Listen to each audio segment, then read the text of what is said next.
दिसते की धर्मेंद्र प्रधान यांनी स्वतःहूनच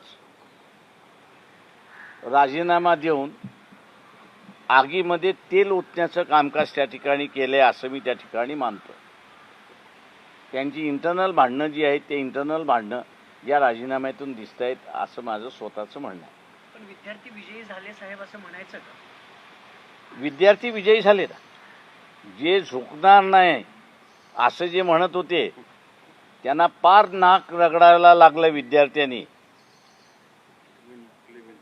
सर, कॉक्रोच या शब्दापासून खरं तर सुरुवात झाली, सगळी पडली. फेसलेस खरं तर सगळा प्रोटेस्ट होता सुरुवातीला, पण एवढी मोठी विद्यार्थ्यांची चळवळ उभं राहील असं कुठे वाटलं होतं का? आणि त्याच्यानंतर त्याचे रिपरकशन देखील जाणवले. मी असं म्हणतोय की चीफ जस्टिस जे आहेत सूर्यकांतजी, त्यांचा ह्या सरकारवरती कुठेतरी राग दिसतोय मला. आणि एकदा नाही तर त्यांनी दोनदा चिथावणी दिली असं माझं स्वतःचं म्हणणं आहे. पहिल्यांदा कॉक्रोच हा शब्द वापरून आणि दुसऱ्यांदा लाठीचार्ज झाल्यानंतर आम्हाला व्हिडिओज बघायचे नाहीत. हे जे वक्तव्य आहे हे माझ्या दृष्टीने कॅल्क्युलेटेड वक्तव्य असं मी त्या ठिकाणी मानतोय. आणि सरकारच्या विरोधात विद्यार्थ्यांनी कुठेतरी गेलं पाहिजे असं मला स्वतःला तरी वाटतंय.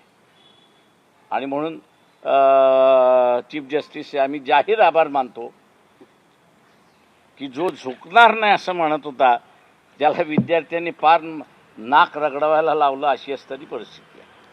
एज्युकेशन सिस्टीम मध्ये आता काही फरक पडेल का? कारण तुम्ही म्हणतायत की मोदींनी तो राजीनामा घेतलेला नाही, धर्मेंद्र प्रधानांनी तो स्वतःहून दिलेला आहे.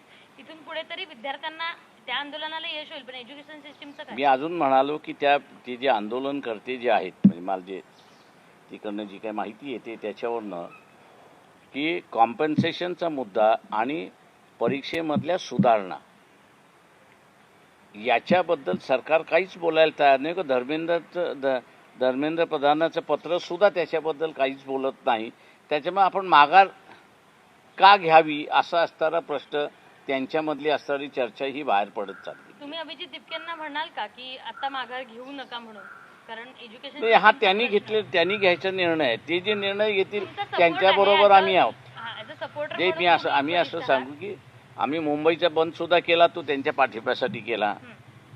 आता असणारं जे आहे ते विद्यार्थी जे निर्णय घेतील त्याच्याबरोबर वंचित बहुजन आघाडी राहील एवढं मी सांगतो.